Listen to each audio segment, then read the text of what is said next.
Good afternoon, everybody. I'm Duncan Hunter. I guess I'm the guy that's been talked about here as not doing what a few of you would like me to do. So let me talk to you about my priorities. We can talk about the NDAA, but let me differentiate very quickly between the Republican Party and conservatives and libertarians.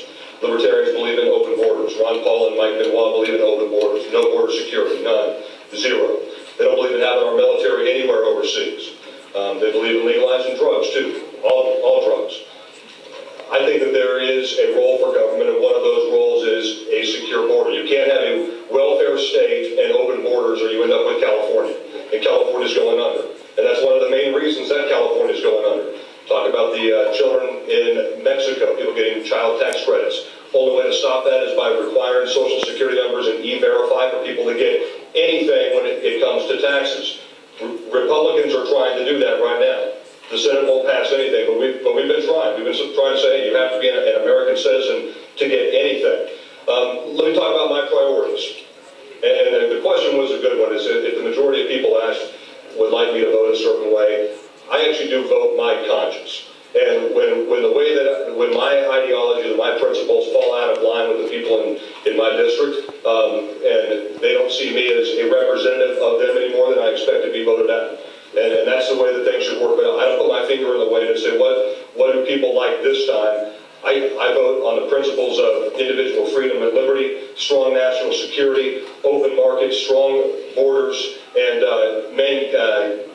revving up manufacturing in the U.S. again. I think that's why one reason you have Occupy Wall Street. I think because we're losing the middle class because of our inability to manufacture American goods and sell them to Americans anymore. We're an importer nation and a debtor nation, not an exporter nation. You have to be an exporter nation to be able to support your people and your economy.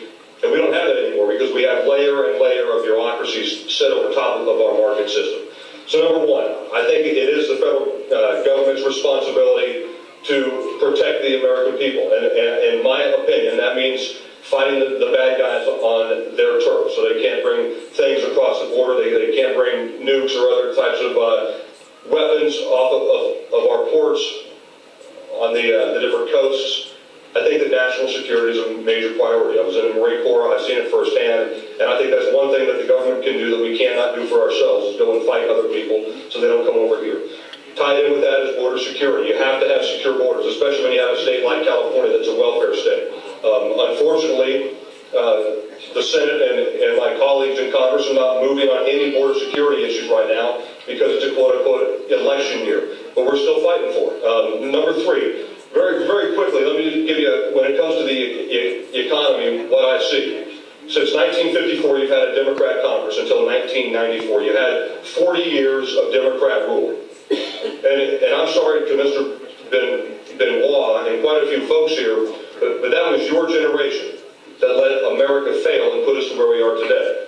You have a new generation of people in Congress that understand that the buck stops here, that the reset button has to get hit. What we're living with right now, if you look at 40 years of the entitlement structure that was post-World War II, that has broken the nation. And that's where we are right now.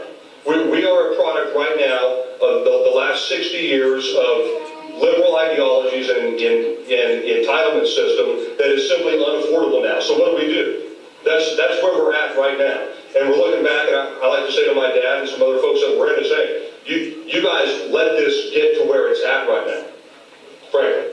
And you have a new generation of people getting in. You saw there was about 80-something new representatives who got elected, and we realized that the reset button has to get hit. Anyway, so that's what we're doing. For the first time in modern history, we have a lower budget than we had the previous year. For the first time. And that's because a new generation of people are getting elected that we realize that at some point we're just going to have to do with what we can to get by while we reset. And with that, I guess we're taking questions.